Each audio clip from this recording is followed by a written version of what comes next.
Bill Gross, kind of you to join us this afternoon. Bill Gross, I want to talk about the dollar. And you and I remember the days where we would trot out, we need a strong dollar policy. Here's the immovable fact. Since the Trump administration has gotten into trouble, we've enjoyed a weak dollar policy. What does that weak dollar signal?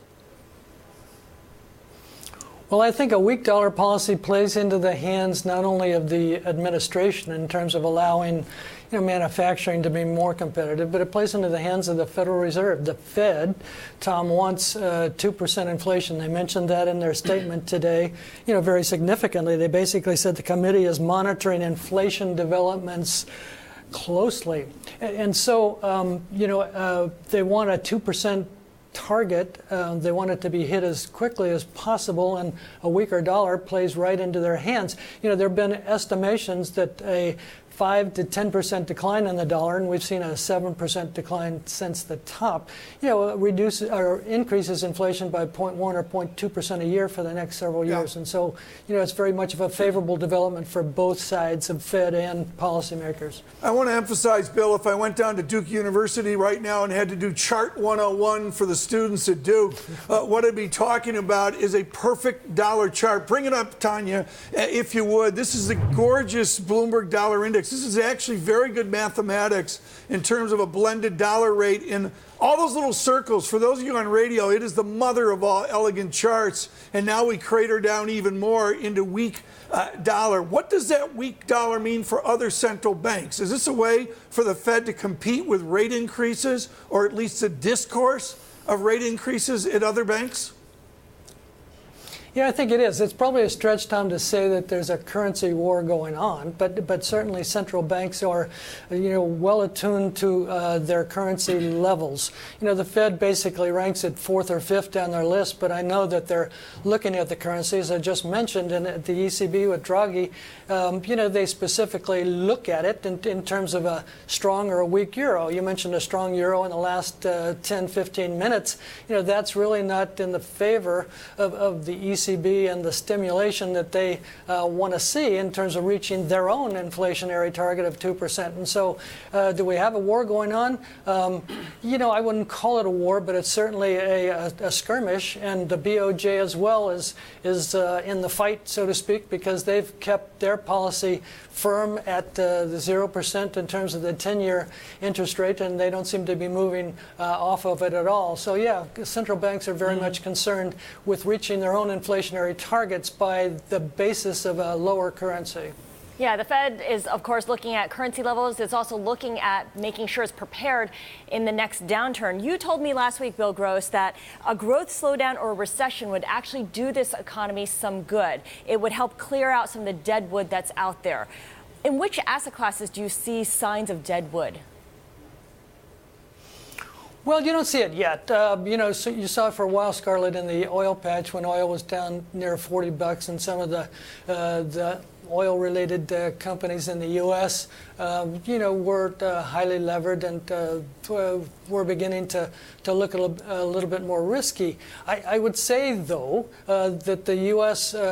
Corporate market is more highly levered than it was, during the Lehman recession, and that should higher interest rates, come into view, that a recession, if only based upon corporate profitability and the potential for weak corporate defaults, come into play. So it's not there yet, but certainly the Fed wants to keep the economy at a 2% level. My remark a week ago, Scarlett, was basically saying that there's a lot of dead wood in the marketplace. There's a lot of zombie corporations that, in terms of Schumpeter and so on, creative destruction.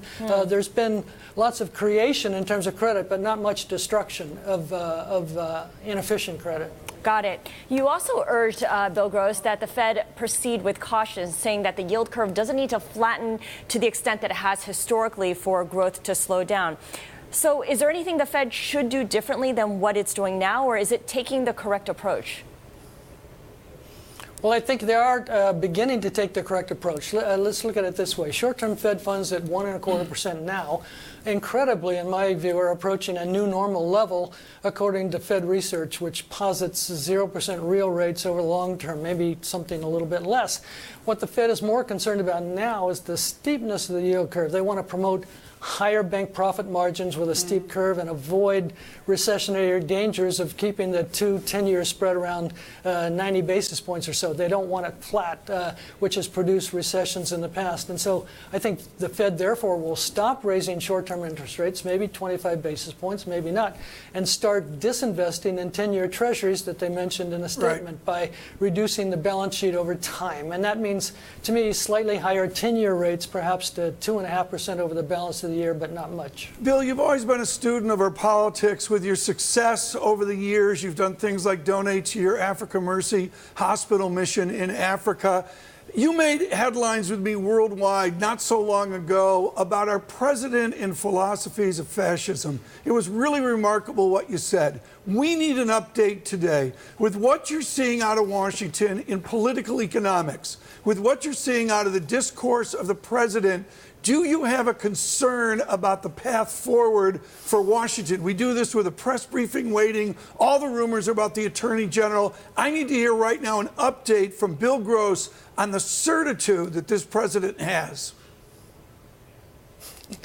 Well, let me speak to that comment. I mean, when I spoke about the potential the flavor of fascism, I basically meant, the standard definition, which is basically government basically controlling corporations. And when Trump early on, spoke about controlling corporations and having them do this or that in terms of Mexico or staying in Detroit, basically it was a more intense type of movement towards telling corporations what to do. I don't think that's gone to more extreme levels, but the unrest in Washington certainly is a situation that is unusual, is it not? And that bears watching in terms of risk spreads and in terms of stock prices. Right, Bill, then finally here, with Janus Henderson's clients and with our listeners and viewers worldwide, do you believe that the events of Washington, the uncertainties of Washington, can fold over into your bond market? I do. Obviously, that hasn't happened yet. It hasn't happened in the stock market. It seems to, just fly over the heads of investors that are in one ear and out the other. The biggest risk I see, Tom, and I don't know how to measure it, I'm sure you don't either, is a geopolitical risk. I think that risk spreads are so low, the VIX is so low, the TY VIX as a measure of bond volatility is so low that there's really not a geopolitical risk measured into that. We're at historically low levels. And what would the risk be? We can't say, can we? North Korea, China, Syria, the Middle East, Russia, but something might happen geopolitically that would stir this market one way or the other and produce higher risk as opposed to lower risk, which, as I mentioned, is at historically low levels. Bill Gross, thank you so much. Generous of you to be with us on this Fed Day. He is with Janus Henderson.